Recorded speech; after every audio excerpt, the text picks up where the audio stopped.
FENG WEI is a jack of all trades in Tekken 8, excelling at poking, strong punishment, very good plus frames, insane mix-ups, very annoying evasiveness, and overall combo and poke damage as well. If you want a character that does it all and looks badass while doing it, then you're in the right place. Hey guys, Gamer Name here, and in this guide we're gonna talk about FENG's most important tools, how to use these tools, in what scenarios you want to use these tools, and some overall tips and tricks such as frame traps, flowcharts, and some very good setups as well revolving around all of FENG's tools. So without further ado, put up your game, get comfortable, cause it's gonna be a long one. Let's jump right into it.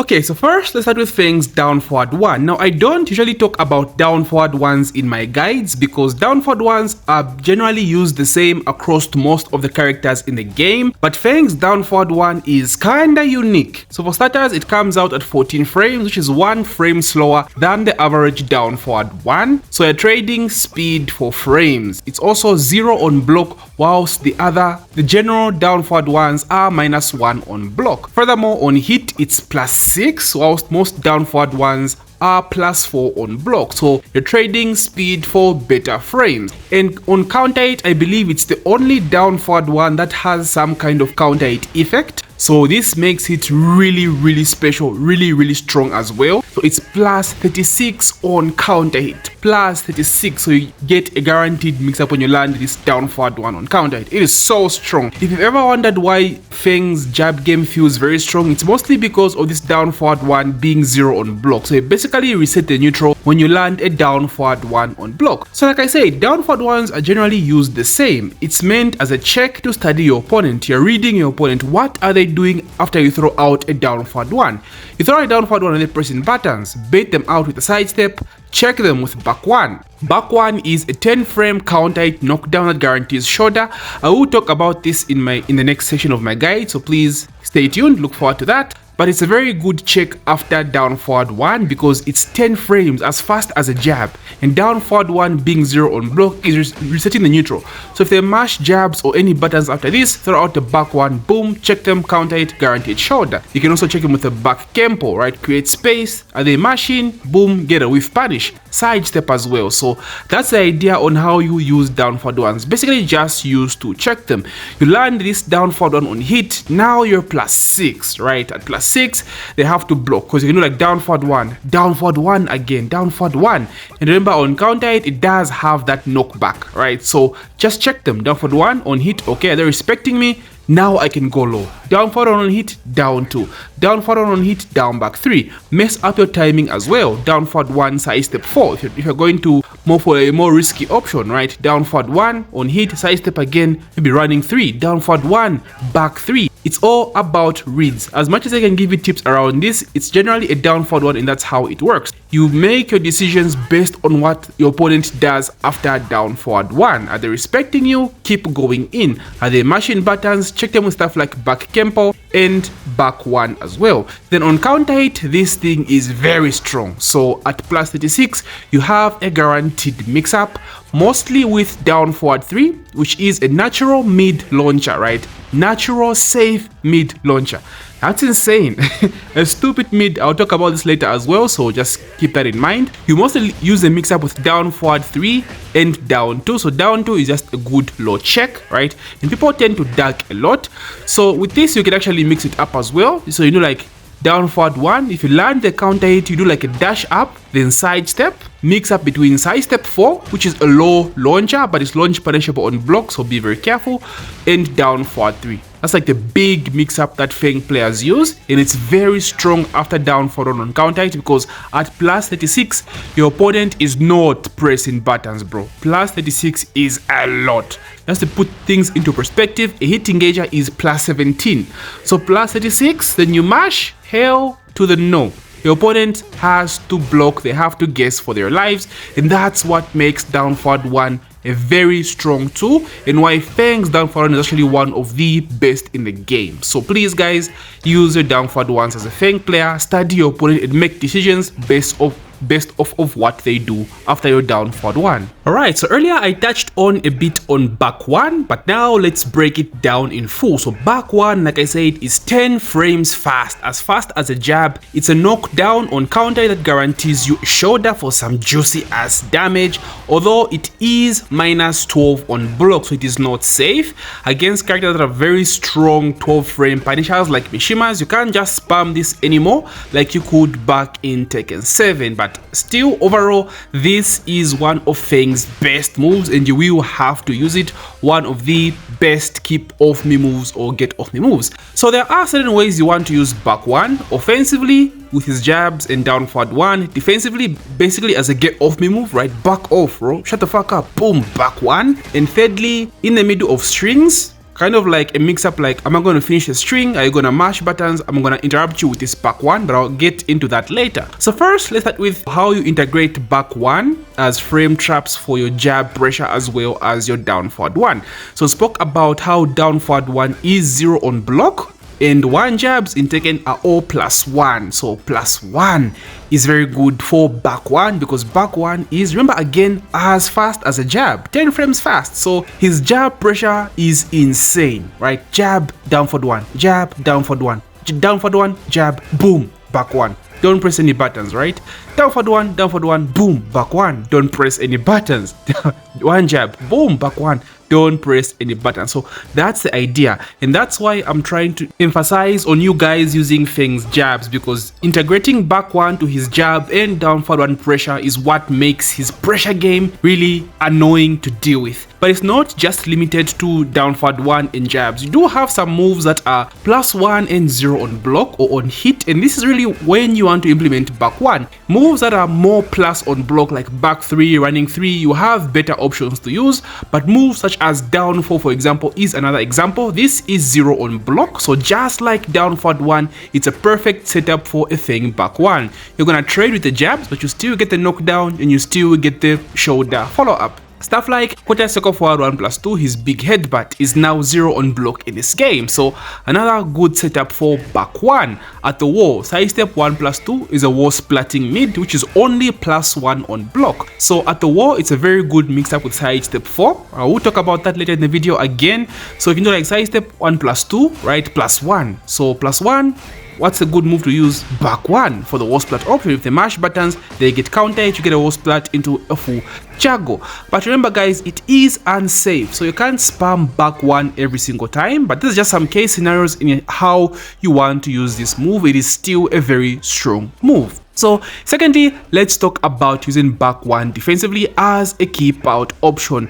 Now this, I can say, is a very good panic move as well. An opponent is in your face, just throw out a back 1.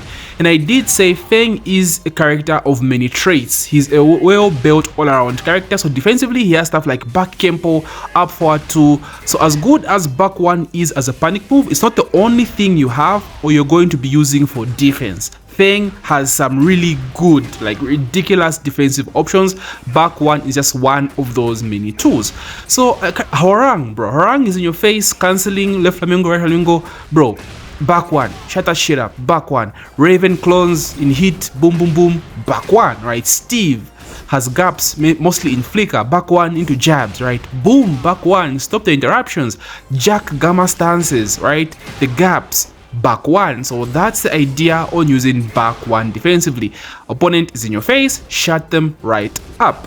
And lastly, in terms of throwing in back 1s in the middle of strings, now this one is really up to you, but I do find it strong in my opinion. So for example, let's talk about whole standing 1-2. So the whole string is whole standing 1-2-1. The whole string is unsafe. You can delay the last hit of whole standing 1-2. So sometimes you can just do outstanding 1-2, then instead of throwing out a third string, throw out a back 1. So these are more like mental frames or like mental mix-ups, because sometimes the opponent will be like waiting for you to do the third hit so they can punish you, or do the second hit or punish you after the second hit. But sometimes they delay because it's a mix-up, right? They will delay and they have like a brain fart or a brain freeze. So during that moment, throw out a back 1, right? Outstanding 1-2, back 1. Even just outstanding 1 on its own, outstanding 1 applies in the same way or works in the same way as like mental frame mix-ups. Outstanding 1, boom, back 1. That's the idea. Another move, for example, is down back 1. So down back 1 has down back 1 2, which is mid and safe, and down back 1 4, which is mid high but safe on block.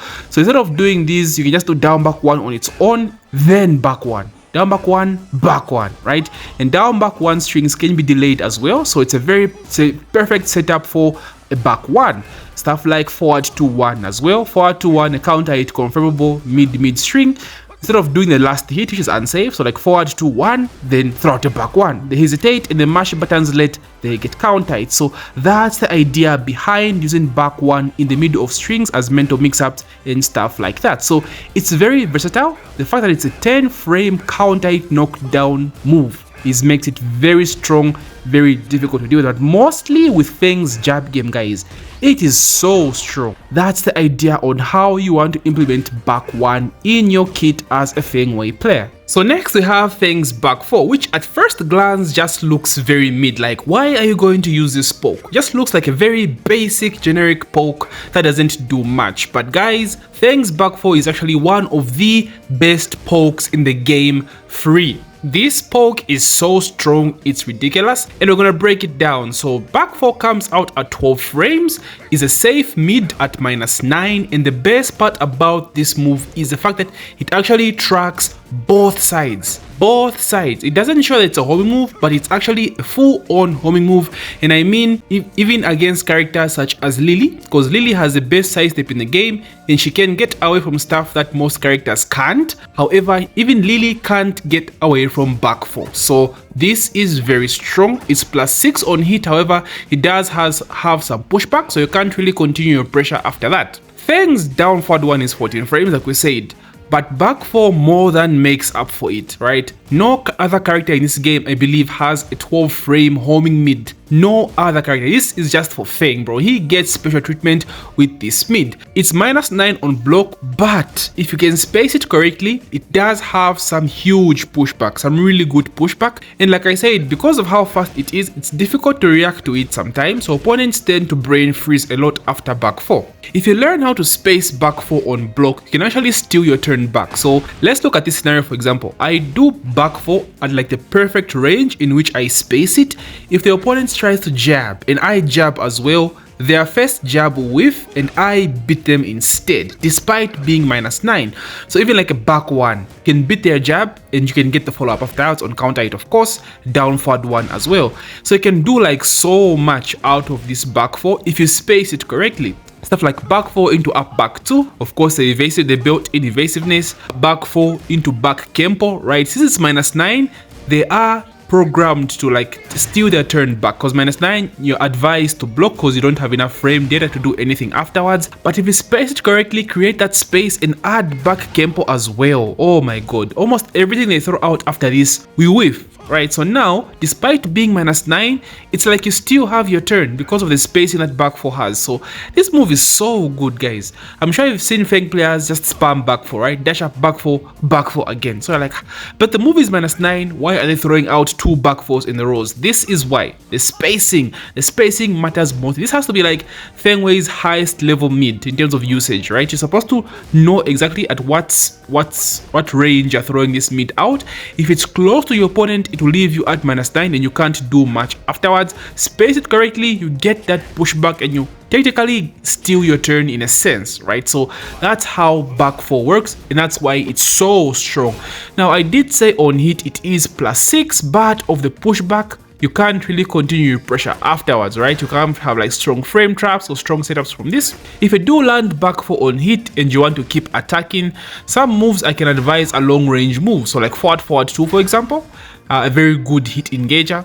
Down back 3, a very long range low. So basically moves that have some very good range. You can do like dash up into back 4 again. So like back 4 on hit, dash up back 4, back 4 on hit, dash up down forward 1, back 4, dash up back 3. It's all about like the reads again, even if you land this move on hit, because your opponent is so far from you, so they don't have to respect anything you do after back 4 on hit. Back 4 is a godsend move, and FENG WEI happens to be that one lucky bastard that has the only 12-frame homing move safe mid in the game. So yeah, one of the best moves in the game, add this to your arsenal as well. So now let's talk about Feng's instant outstanding one. So to talk about this poke, we must first talk about Feng's crouch dash. So just like Raven, just like Po, just like Dragunov, Feng has a crouch dash, although a little bit too different. You can't feel like snake dash like Raven. However, you can gain access to all of his outstanding moves off of this crouch dash. So he has a bunch of moves from his quarter circle forward input. So slide from down all the way to forward, then quarter circle forward 2, you get a big launch. Quarter circle forward 1 is his big low. Quarter circle forward 1+2 is his big headbutt. If you instead slide to down forward, so down then slide to down forward, you will go into crouch and not go for the quarter circle forward input instead. So when you do this, you get access to all of his outstanding moves. So his outstanding 1, which we talk about here, and his outstanding 2 are what really matter from this crouch dash, as we'll talk about later in the video as well. This move is basically a down forward one. The missing down forward that Feng does not have is what outstanding 1 is. The only difference is it does have extension. So outstanding 1 on its own is -1 on block, comes out at 13 frames. However, because of the crouch dash input, it does come out a little slower than actual 13 frames, and it's +3 on hit. So it has the properties of a generic down forward one, and that's what makes it really good. The tracking is also absurd. The tracking is very strong. It's very difficult to step this move. Certain characters just can't step it all together. So like I said, it has extensions as well. So outstanding 1, 2 and outstanding 1, 2, 1.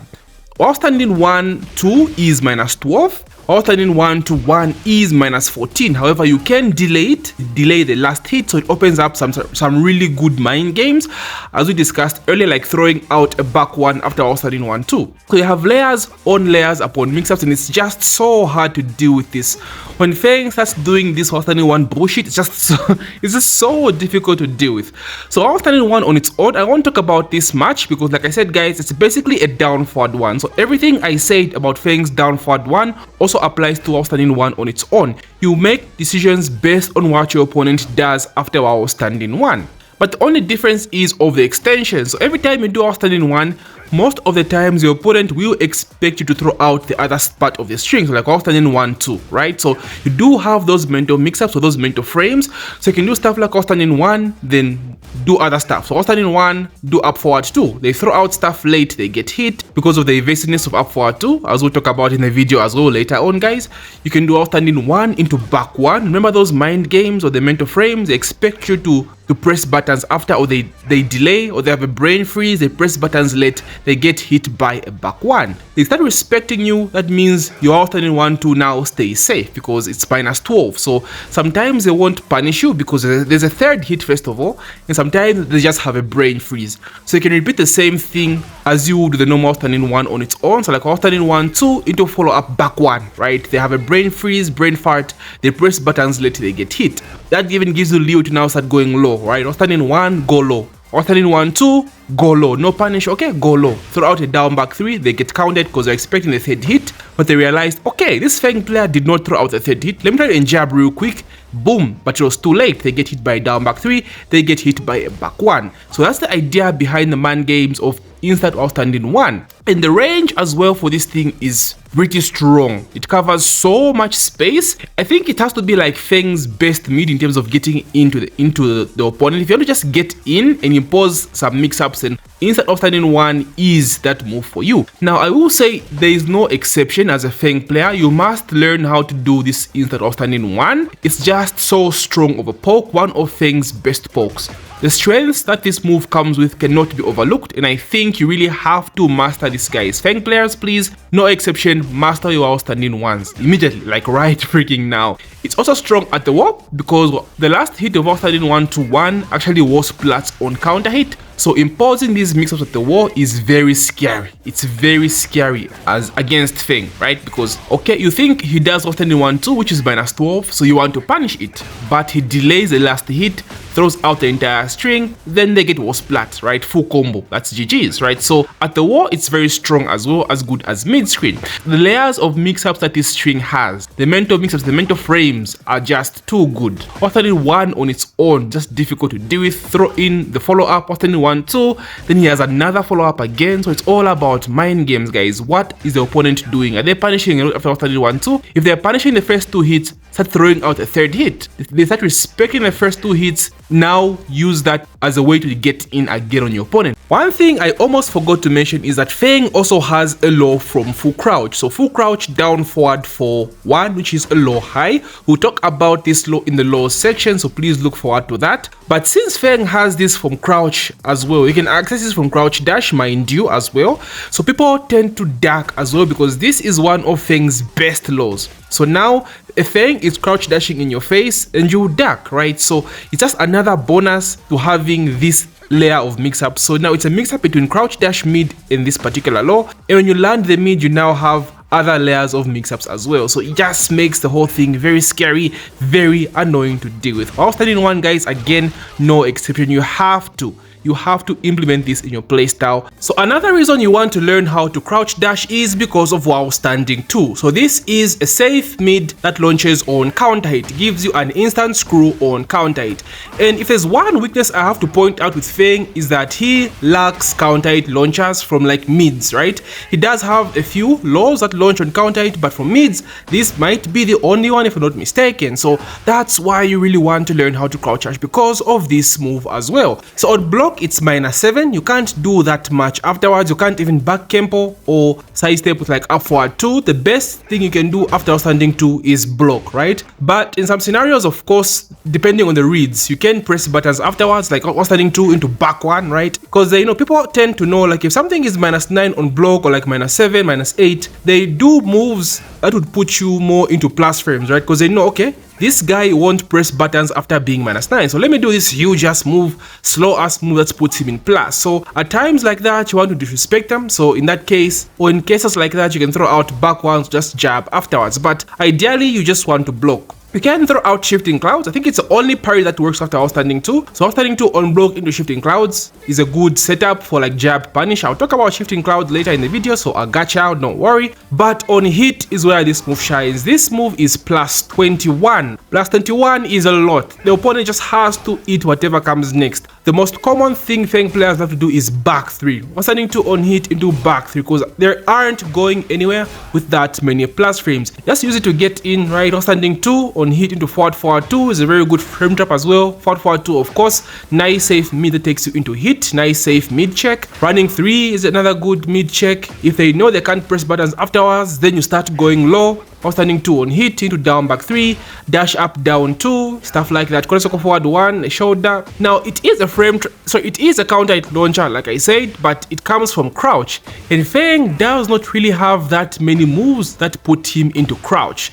So with that said, you don't really have like very strong setups or very strong frame traps to use with outstanding 2, a huge weakness that FENG has. So you want to use outstanding 2 like a poke, right? Crouch cancel outstanding 2. Crouch cancel outstanding 2. You don't really have strong setups. It also doesn't high crash anymore as it did back in Tekken 7, so you can't do stuff like down 2 into outstanding 2 again, right? So it was heavily nerfed, and you won't see FENG players use this as much as they would back in Tekken 7, but it's still a very strong mid. Remember, FENG does not have that many mid counter hit tools, so you want to utilize this move as well. So just interchange it. The way you use outstanding 1 is the same way you want to use outstanding 2, and you have the full crouch down forward for 1 as the mix-up Konya crouch dashing in your opponent's face. So a very good mid. Back 3, the godlike back 3. Oh my goodness, this move is straight cancer. One of the best mids in the game, the infamous Steel. So this is a safe mid that's +6 on block. We've talked about how FENG is an all-around character, which includes plus frame moves as well, and this is just given to him. Like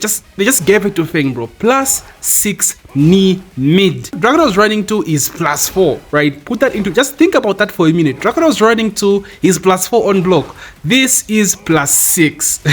So it gives a knockdown on hit and gives a hard knockdown on counter hit, guaranteeing you a forward 3. You can also hold forward 3 to go for a shifting clouds mix up or shifting clouds. Okay, this move is ridiculous. This move is insane, downright amazing, might even be broken. The only downside to this move is that it's a bit linear, right? Can be stepped easily, but like if you fought against FENG, you know for sure that FENG is not an easy character to sidestep. This character has so much good tracking. We've spoken about back 4, he has down forward 3+4. Even down back 3 has some pretty decent tracking, so that's good luck sidestepping FENG. But you have to be smart on how you use it. At the end of the day, people will still try to step you, and back 3 is linear, right? As good as it is linear, not as good as Dragon of Running 2, but like it's +6 and it's a knee, right? So it's just back 3, no triple forward input, none of that. It's just easy to do, easy to utilize, easy to continue your pressure. So he has some very good flowcharts after this, because +6 guys,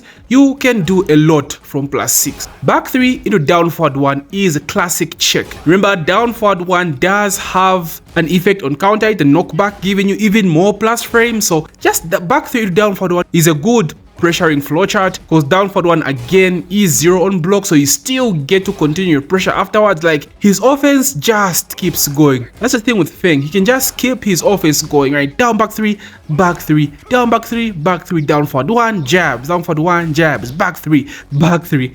It's just so difficult to deal with this character sometimes. Gives me so much PTSD. It's such a strong move. It also has forward 2-1 1+2. So forward 2-1 1+2 is a mid counter hit confirmable string, right? If you do forward 2-1, you can hear the big sound effect, the huge sound effect, and you confirm from that. So it's a very good frame trap after back 3, because it does come out at 15 frames. So back 3 into forward 2-1 check. So that's the idea behind back 3. There's not really much I can say about back 3. It's as easy as it comes. You use it as your pressuring tool, right? Throw out a back 3, then get in afterwards. If they're respecting you a lot after back 3, start going low, right? Back 3, dash up, go for 50-50 mix up between sidestep 4 or down forward 3, sidestep down for 3, I just spoke about earlier in the video. They're expecting you start going low, back 3 into down 2, back 3 into down back 3, back 3 into back 3 again. Keep on pressuring. If they're respecting you, keep the pressure going. Back 3 into back 3, back 3 into running 3, stuff like that. Just keep the pressure going. It's all about trades. I always say this in my guides, and I will never stop repeating myself on this. Even with plus frame moves, you might throw out a plus frame move, but you won't always use frame traps afterwards. Sometimes you want to mix it up and go low, so your opponent won't always respect you after holding a plus frame move. So mix it up and see what your opponent is pressing afterwards. Back 3 into back 4. Back 3 jabs, right? Back 3 dash in their face, do nothing. Back 3 back Kempo. See if they're throwing out random stuff after your back 3. That's the basic idea of how you use this move. It's also an insane move to use at the wall. You don't want to be against FENG at the wall. This character will just blow you up. It's, oh my goodness. So back 3 on counted at the wall will give you a wall splat for a full combo. And remember, at the wall, FENG does have the sidestep 4 mix-up with a sidestep 1+2 mix-up. So you can mix that up by throwing out the back 3 instead. So you sidestep, instead of going for 1+2, you go for back 3.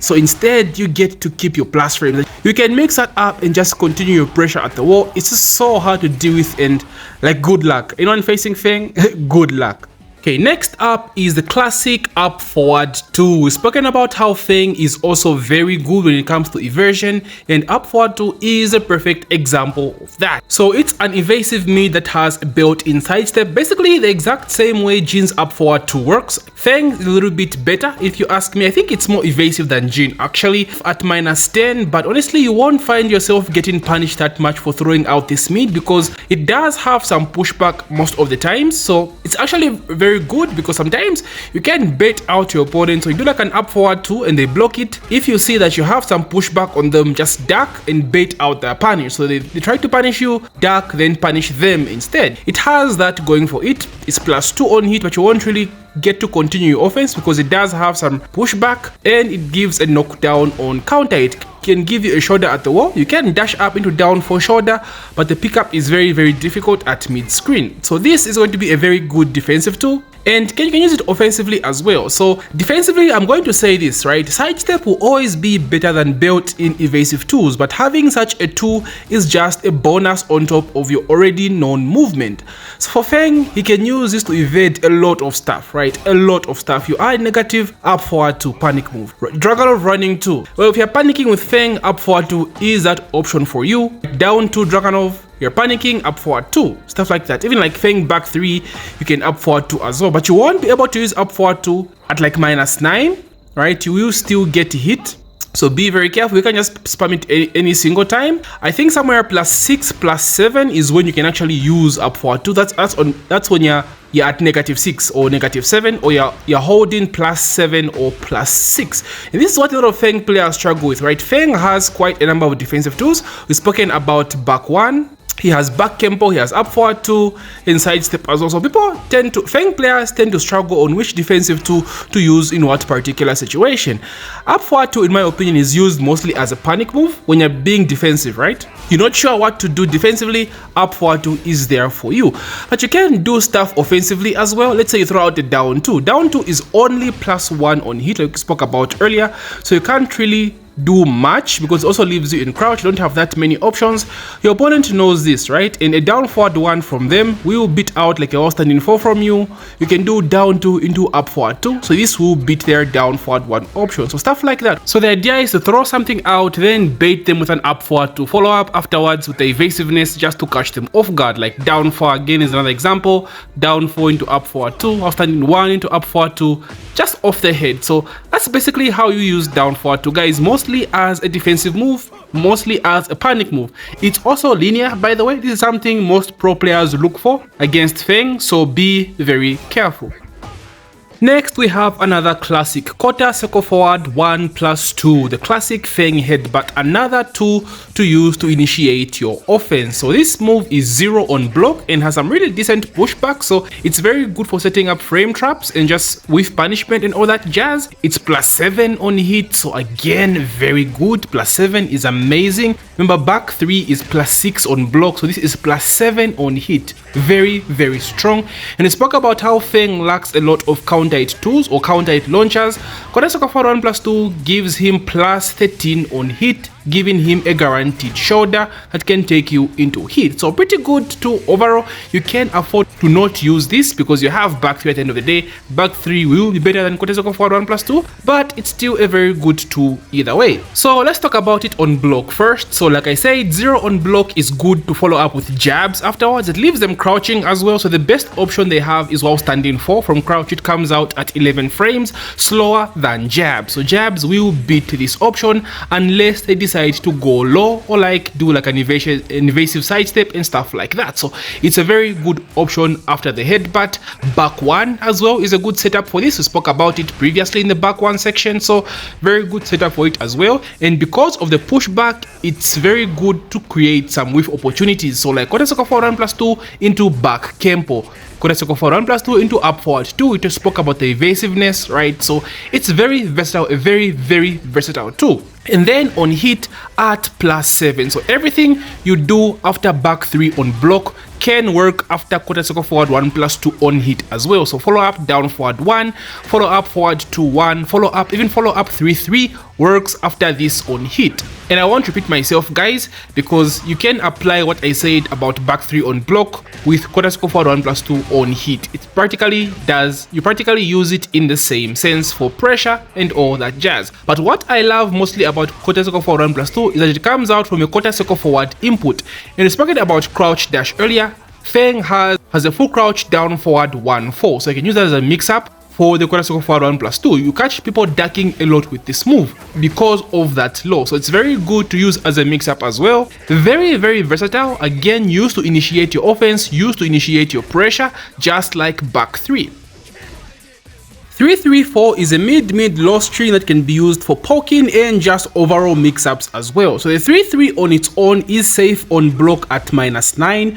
3-3-4, the last hit, which is a low, is launch punishable on block. However, there is a mix-up to this and you'll see why this string has so much potential. So 3-3 on its own also jail, so when the first hit lands, the second hit lands as well. They can't duck, they can't do anything about it. It has amazing range and is very good for covering space. And the most important part about this string is the fact that you can actually cancel the last hit into back turn. So 3-3-4, if you hold back, you cancel the 4 and stay in back turn. So you have layers on layers of mix-ups with this. So firstly, as a poke on its own, 3-3 is very good, right? 3-3, long range, mid-high, jailing, -9, good to throw out and really just back off. Even on hit, it's only +2, so you can't really do that much on hit. throw out some jabs out after 3-3 on hit. That's pretty much the most you can do in terms of frame data. But if you want to go for mix-up situations, this is where it shines. So like 3-3, like I said, can be cancelled into back turn. So sometimes opponents like jabbing after 3-3 because, like I said, it's -9, so you want to steal your turn back. If you do 3-3-4, if they try to jab, you can just do the whole string, right? 3-3-4, and they try to jab, they get countered. And on counter it guarantees a back turn forward 3, right? Guaranteed stomp afterwards. So there is a mind game to this. But again, if you do 3-3 into back turn, if they jab and you go for back turn down 3, which is a sweep, this will crash their jab. So the opponent has to worry about pressing buttons after you do 3-3 because you have the mix-up, right? It's either you're going to do the whole string, you're going to cancel it, or just do 3-3 on its own. So 3-3 being -9, like I said, you ideally lose your turn. But because you have this layer of mix-ups, right? The low, the last hit, opponents sometimes tend to twitch duck and just don't do anything because they're expecting the low. So you can do like 3-3, then throw out a down forward 1 just to check them and see, did they duck, are they twitch ducking, or are they expecting that low hit to come out. 3-3-4 cancel into shoulder, 3-3-4 cancel into back turn down 3 for the sweep as well. But again, it's all mix-ups, it's all mind games. It's more of a risky mix-up because back turn down 3, the low, it does launch, but it is launch punishable on block, so you must be very careful. Even just the 3-3-4, the last hit of the string, is launch punishable as well, so you really have to be careful when using this string. But honestly, even just 3-3 on its own is a very good string just to use, just throw out as a poke. Comes out at 16 frames, so it's very good after moves such as the quarter circle for 1+2 on hit, as I spoke about earlier. It's good after down forward 1 on counter. So it's up to you to decide whether you just want to use 3-3 on its own as a poke or throw in some risky mix ups as well. And you can afford to not use this too, but because FENG has so many niche moves, honestly, you can just use it if you want to. With that said, I think now is the time to cover Raven's back turn. So just like Lily and Raven, FENG does have a back turn which he can use to enforce some mix-ups. So you go into back turn by pressing back slide 3+4 to manually go into back turn. Other than that, he does have several moves that take him into back turn, so I'll get into that later. So the moves that he has from back turn include back turn down 3, which you just covered in the previous section, which is a natural low launcher, immediately screws on natural hit, giving you a very strong combo. This is the reason why opponents will duck against you when you are in back turn. However, it is launch punishable on block, so be very careful. He has back turn 1, which is his fastest move from back turn. It's basically like a jab, right? Like a 12-frame jab that gives him +14 on hit. So this move will guarantee you a shoulder on natural hit. Pretty scary stuff. He also has back turn 2, which is an unsafe power crash that goes into hit. He also has back turn 1, which is just a very decent low poke. He also has a back throw mix-up, by the way, right? So you have a mix-up between an actual 1+2 throw and a 1 throw. His 2+3 throw is a 1+2 break, and his regular throws are still a 1 or 2 breaks. So you have a throw mix-up as well. So just from these tools alone, you can tell just how strong his back turn is. He also has a back turn elbow, by the way, which is -3 on block. I forgot to mention about that. So it's you can clearly see that FENG has some pretty strong back turn moves, and this is why it's worth using. Going into back turn off of moves, really, it's all like a mix-up. You won't just get back turn for free with FENG, you have to earn it. What I mean by this is going into back turn off of moves on block is really not guaranteed. It's usually full of mix-ups. We spoke about 3-3 earlier, so 3-3 into back turn is a mix-up, right? The opponent jabs, they can interrupt you, or presses buttons after 3-3, they can interrupt you. So that is the same case with most of the moves that take him into back turn. For example, forward 4. So FENG has a mix with forward 4-3, which is a high into mid, which is unsafe. However, he can cancel the forward 4 by holding back and go into back turn. So it's a mix up there. Your opponent either interrupts or respects you. If they respect you, you get a free back turn mix-ups. If they press buttons and you go for the full string, they get hit. So things like this, a lot of FENG's moves do the same thing, right? We talking about his full crouch down forward for 1. You can cancel the 1 by holding back and just go into back turn instead. Pretty strong. We'll talk about this in the low section, guys. Don't you worry. It takes you into back turn as well for a free mix. This is perhaps one of his most strongest ways to go into back turn, by the way, because it is on hit. So you go into full crouch down forward 4. Full crouch down forward 4 on its own takes you into back turn at +3. Then go for a quick mix ups after that. He also has side step 2, into back turn 1. Remember, 1 is a 12 frame jab from back turn, and on normal hit it gives you a shoulder guaranteed. So you can do like side step 2 into back turn 1 as a frame trap, then boom, shoulder, go into hit. Another strong way for FENG to go into it. So this is the basis of how you want to use FENG, like to go into back turn to enforce mix-ups. It's all about reads on your opponent. What are they doing after these certain moves that you do that take you into back turn? The best way to go into back turn, however, is going to be manually and after Oki. So let's say you do a combo, juggle, get a screw, dash up forward 3 for the tornado spin. Instead of going for your full filler, right, the combo filler, just dash up, then go into manual back turn, and then go for a mix-up. This has always been the best way to manually go into back turn with FENG, because at least it's not mix-ups, right? It's just Oki. If they get off the ground, they're getting right into a FENG back turn mix-up. So this is what makes FENG's back turn mix-up very, very strong. But you don't have to go for 50-50 all the time. You can just stay safe, right? Throw in an elbow there, just check them and back away. But the mix-ups are scary, the mix-ups are strong. So whenever you're in back turn, enforce a mix-up, especially with the throws as well, right? Throws are very strong in Tekken 7, and FENG has one of these scariest throw mix-ups whilst in back turn. So I'm sure you guys have heard of the meme, FENG does not lose his turn, and that's because of this move, back 3+4 or the back Kempo. This is the best move in the game when it comes to creating space and creating with opportunities. So he has a bunch of moves from this stance, but these are the ones I want you to focus on. So he has back Kempo 1, which is just a low. It's a decent low poke, honestly. You will be using it once in a while, but it's not the best option you'll be using from this stance. He has back turn 2, which is a safe high hit engager, very strong. It's like a whiff punisher from back turn, from back Kempo. This will be probably your most used option from back Kempo. He has a hell sweep, back Kempo 4-1+2, which is a very niche low. It's strong at the wall for some setups, but you already have side step 4, which even worse plus gives you more damage at the wall, so you won't really be using it that much. Then you also have back Kempo 3, which is a mid launcher that screws on normal hit but is -14 on hit. So these are the moves that you're mostly going to focus on. So first, let's start with back Kempo 2. Back Kempo is used to create with opportunities and create space. A lot of FENG players love spamming back Kempo, right? Just throw out a jab, back Kempo. Down forward 1, back Kempo. You're moving around in neutral, back dash, boom, back Kempo. You're looking for that whiff. You're looking for opponents to come running against you or running into you, not knowing you are prepared with this particular move. A big example is Dragunov, right? A Dragunov running 2.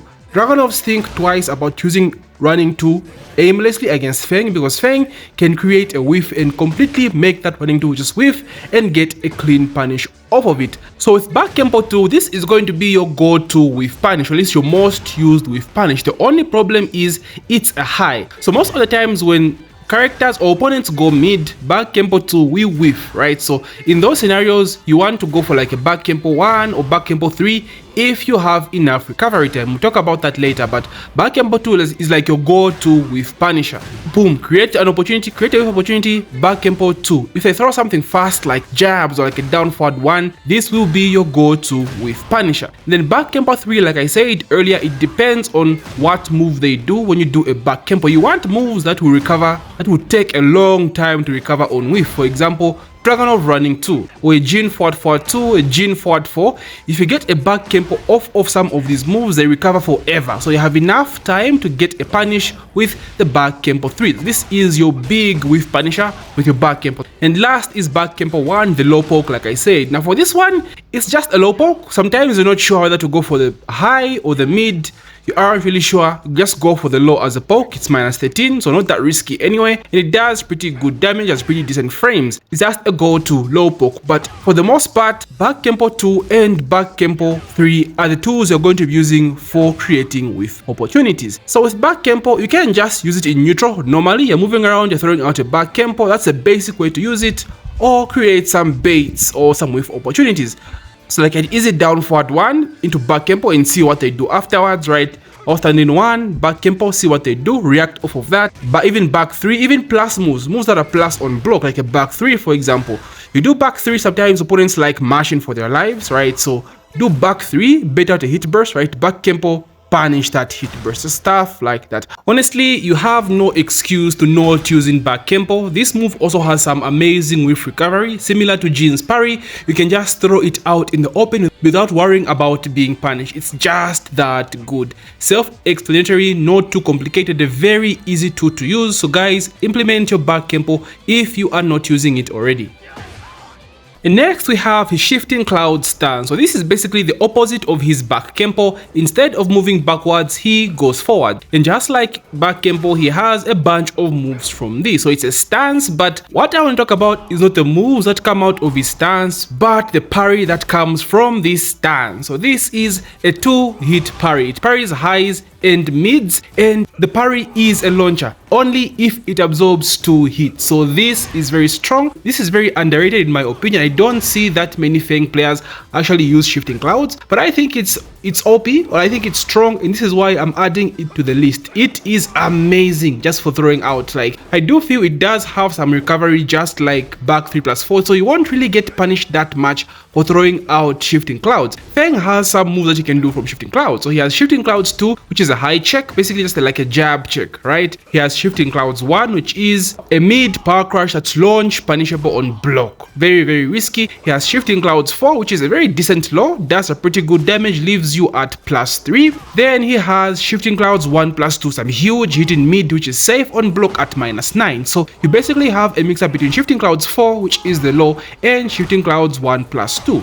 So you won't really just use shifting clouds mix-ups in the neutral. You mostly use the mix-ups of Oki, right? Stuff like stomp, forward 3 stomp on the ground, you hold forward, takes you to shifting clouds, go for 1 Oki, then mix up with either the low or the mid. Like even after his hit smash, for example, puts you to shifting clouds to go for a mix up. Now the reason why I want you guys to use this move is mainly because of the parry. Like the parry is just too amazing. And as I was saying earlier, if you just parry 1 move, but if you absorb 1 hit, you can still throw in a move afterwards. So you can like do shifting clouds, absorb 1 jab, throw in 1+2. Shifting clouds, absorb 1 jab, throw in the low, for example. Now it's very difficult to implement. It's very difficult to use, that I won't deny. You have to have like so much awareness.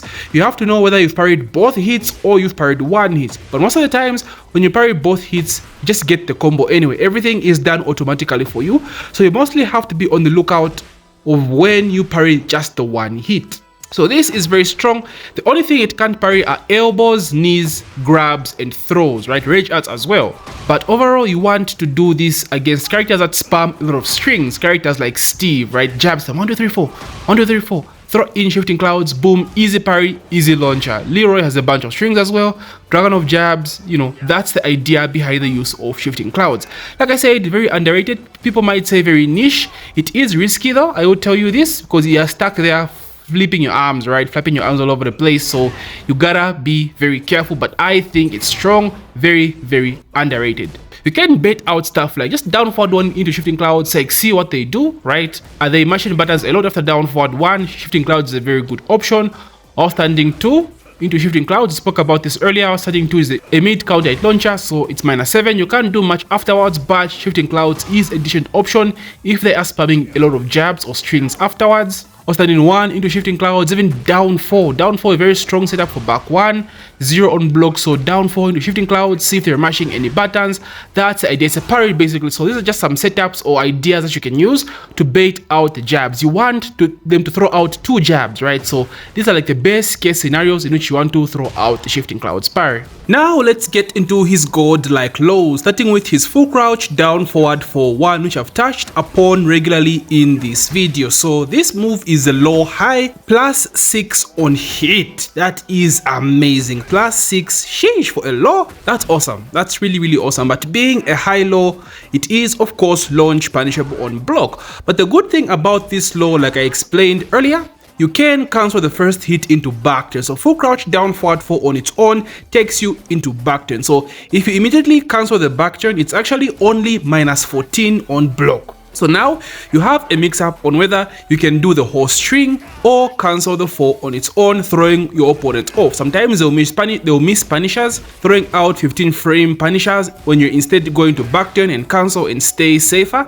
at -14. With that said, opponents usually just stick to 14 frame punishers, meaning this move is technically not launch punishable because of the option you have to mix it up with cancelling into backturn. So yeah, it's an amazing low, guys. I don't really know how else I can explain it. It's an amazing, like +6, and cancelling it into backturn at +3. If this move lands on hit and you cancel it into backturn, it takes you into +3, which is very, very strong. He also has that backturn 1, right? And backturn 1 on regular hit gives you guaranteed shoulder into hit. So now the opponent can't just challenge when FENG goes into backturn or full crouch down forward 4. So with that said, opponents sometimes start ducking, right? So you have an elbow, after that you have the power crush mid. It's just a whole annoying case of mix-ups to deal with, right? It's just so good. And the best part about this low, it comes out from full crouch, so you can use the crouch dash to easily just use it. And he does have a bunch of mids as well, so you can't just randomly duck against FENG. He has quarter circle forward 1+2, the big headbutt we spoke about earlier. He has quarter circle forward 2, which is just a downright launcher, mid launcher, unsafe, but like, yeah, people duck a lot when they see FENG crouching in their face. You can do quarter circle forward, cancel into down forward 3 for that safe mid natural launcher on hit. You can also cancel it while standing 1 or standing 2. So yeah, opponents just can't duck. Like, this low is so strong, honestly one of the best lows in the game. At +6 you can do a lot. Remember, after we've spoken about back 4, right, we've spoken about quarter circle forward 1+2 with the frames being +7 or +4. +6 is somewhere in between, so you can do a lot of stuff from this as well. Down forward 1 follow up, forward 2-1 follow up with the frame trap as well, the counter hit confirmable string. They start respecting you, start going low again, start going for grabs. It all applies in the same sense. But what makes it strong is the ability to go into backturn after the first hit and impose some backturn mix-ups as well. Cancel into backturn, go for a grab mix-up, right? Full crouch down forward 4, cancel into backturn, go for the sweep. They start ducking, go for the mid elbow, instead go for the power crush. Full crouch down forward 4, go for backturn down 1, just to stay safer with the low pokes. Like, the possibilities are endless. You can do so much with this low. My biggest advice is mix it up with going into backturn and doing the whole string. If you keep spamming full crouch down forward 4-1 on its own, you will be getting launched most of the time when blocked. So mix it up with just cancelling into backturn and just cancelling it all in together. One of the best lows in the game for sure. Free. Next is his classic down back 3, the classic FENG low, and I'm assuming every single FENG main and their grandmother knows how to use this low. So the most advice I'll give for this low is just how not to be so obvious with it, because this is something that opponents look for when fighting FENG. So it's a 17 frame low, so very unreactable. It gives you a follow-up on counter hit, very strong follow-up. You don't even have to do anything, just throw it out and hope it lands on counter hit. 36 damage, very, very strong. The only downside is this low is launch punishable on block, so you have to be very wary on how you spam this low. Also, a Hella Plus at +4 leaves your opponent crouching as well. That is very strong, very, very strong. And just like down forward 1 on counter hit, his all standing 4 on counter hit gives him the same properties. It has a counter hit knockback. So down back 3 into all standing 4 is a classic frame trap, right? You can't step, opponent cannot step after this, they cannot challenge. The only thing they can do is parry. For some characters like Leroy can up forward 1, Jin can parry, Raven as well. So that's like the biggest way people counter this move. Down back 3 into all standing 4 is like your go-to poke with FENG when it comes to down back 3, your go-to frame trap. Down back 3 into outstanding 1 just to mix things up. So you basically want to go into outstanding 1 offense or outstanding 1 mix-up, outstanding 1 pressure, depending on how you look at it. It's up to you to alternate between the two. Do you want the counter hit knockback of outstanding 4, or do you want to go into outstanding 1 mix-up? You can also go for down back 3 into outstanding 2, which is a frame trap. However, I don't advise this because it can be beaten by a single side step. Yes, it is a frame trap. If they press buttons, they get counter hit, but a single backdash will get the opponent out of range and you will get punished. So just these are the basic frame trap tools you are going to be using with down back 3 with FENG. Very strong, very effective. So when they start respecting you, now you start mixing it up, right? Down back 3 cancel, down back 3 again.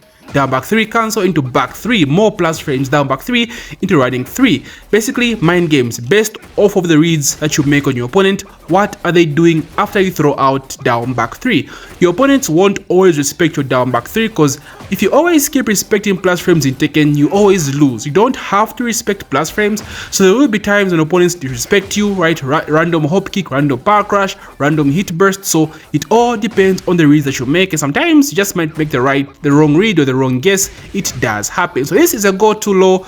Not much I have to talk about this low, just dash up and do it, right? My biggest advice is don't use this low at max range, right? Because that's the range that opponents are expecting you to do it. So mix it up, mix up your timing, throw in some side steps, right? Be in your opponent's face, throw in a down back 3, not max range, because everyone is expecting the down back 3. But forward 2 is a good alternative and a good mix up to down back 3, and back 3 as well is a very good mix up as well to the back 3. They do have a similar range, so it can be a very difficult low to deal with in general in the opposition side, because man, it's so good. One of the FENG's lows are just goated, bro. He has such amazing lows, and down back 3 just happens to be one of those lows as well. Then we have FENG's down 2, which is going to be your go-to low poke. This is less risky at only -12 on block. Full crouch, down forward 4-1, and down back 3 are all risky lows in general. Your safe space low. It's only -12 on block and does 18 damage on hit. The only downside is the frame data. It's not good on hit. It's only -1, so technically you don't really have an advantage after throwing down 2. So basically down 2 is your low poke check. When you throw, get some damage in, throw down and down 2, then just back off. You can't really do much because it leaves you crouching as well, so you don't really have very strong options from this. If you do outstanding 4, you are going to lose to jabs. If you do outstanding 1, you lose to jabs as well. So you have to do stuff like down 2 into sidestep, right? Or down 2 into up forward 2 if you want to stay offensive. But generally it's just a low check, right? Check them, then back away. Check them, sidestep, see what they're doing. Check them, maybe throw in outstanding for once in a while, but that's not at your advantage, at your own risk. But it's still a very good low. Goes under high, so very good against matchups such as Steve and Mishimas as well. So like I said, it leaves you crouching, so if you're trying to avoid jabs, you can do like a full crouch follow-up afterwards, so like a full crouch down forward for 1 or a full crouch down forward 1. So this is only to counter the jabs after you're down 2. If they throw out a down forward 1, you will lose this interaction. So it's kind of like these mix-ups you have, right? Whether they throw jabs or whether they throw a down forward 2 after you go for down 2. So in general, just a very strong low poke, dash in, down 1, then make a read off of what the opponent decides to do. Another of his best lows is quarter circle forward 1, the classic FENG Headbutt low. So this does 23 damage, but is only +2 on hit and has some really, it has some pushback, which sucks. You want to be close to your opponent, of course, after doing lows, but there's a good reason as to why this is the case. It's -14 on block, so some characters can launch it. You should be very careful. The best part about this low is the fact that it is a counter hit launcher. I've spoken about how FENG does not have that many counter hit launchers. Quarter circle forward 1 is that launcher for you. So this is going to be your fishing tool in terms of counter hit launchers. It's also used as a mix-up, because it's a quarter circle forward input. Remember, crouch dash mix-ups, cancel crouch dash into mids, right? Crouch dash to down forward 3, crouch dash to crouch dash 1, crouch dash 2. You just mix up your mids with this particular low as well. Very, very good low to use. Next, we have a sidestep 4, which I've also touched upon a bit in the video, and this is a natural launcher on normal hit. Gives you an instant screw on normal hit. Very strong. Very strong low. However, you have to be point blank range in your opponent's face. If you just land the tip, you won't get the full launcher, to just glaze them, right? So it's a very strong low, but like I said, it's risky. It's launch punishable on block, so again, you have to be very, very careful. So there are 2 scenarios where this low is very strong. Maybe I'll even say 3 scenarios. So firstly, as a zoning tool, in neutral, you're moving around, the sidestep and throw out a sidestep 4 if you get the feeling that your opponent will come running at you or running in your face. Sometimes opponents will just run into this move, right? That's the whole idea when you're using it as a zoning move or like a keep out tool. Just think of it like a down forward 2, but instead of throwing out down forward 2, you're throwing out sidestep 4s as keep out. But you don't want to do this against characters that have really good whiff punishment or long range punishers like Hwarang back 3. You don't want to use this move for keep out against Hwarang. You will get cooked. The second scenario is just sidestep 4 in your opponent's face when you expect them to throw something off of a string. I think the best example I can give is King. So King has a 1-2-1 string. The 1-2-1 string, the last part of the string can be sidestepped. So sometimes King love to mix that up, right? Just 1-2, they'll jab again, 1-2 into 1-2. So if you expect a King to do that, just commit to sidestep 4, right? Because you still get the sidestep 1 and you still get to throw out the 4 at the end. So if they do jabs into jab again, you will crush their jabs and get the launcher clean. That's the idea behind using it against characters that spam a lot of strings, like Steve, for example. 1-2-3, 1-2-3, 4, 1-2-3, sidestep 4, right? Commit to sidestep 4 to catch that Steve off guard and make him stop spamming it. And the most important scenario in which sidestep 4 is very good is at the wall. Now, like I said, I was talking about back 3. He has a mix up at the wall between sidestep 4, which is a safe, mid, which is +1 on block, and wall splat. So sidestep 4 works hand in hand with sidestep 1+2, because sidestep 4 is a low and sidestep 1+2 is a mid. So this is like the 50-50 mix-up that FENG has at the wall. Very scary, very difficult to deal with. This is why a lot of people like staying on the ground when FENG knocks them down at the wall, because the pressure is just ridiculous. You also have back 3 to worry about as well, so it's just layers on layers of pressure, layers on mix-up. So sidestep 4, sidestep 1+2, perfect mix-up at the wall. So these are the scenarios in which you want to use sidestep 4. It's not good to spam. You do have better lows, safer lows as well, so you don't want to put yourself at risk too much.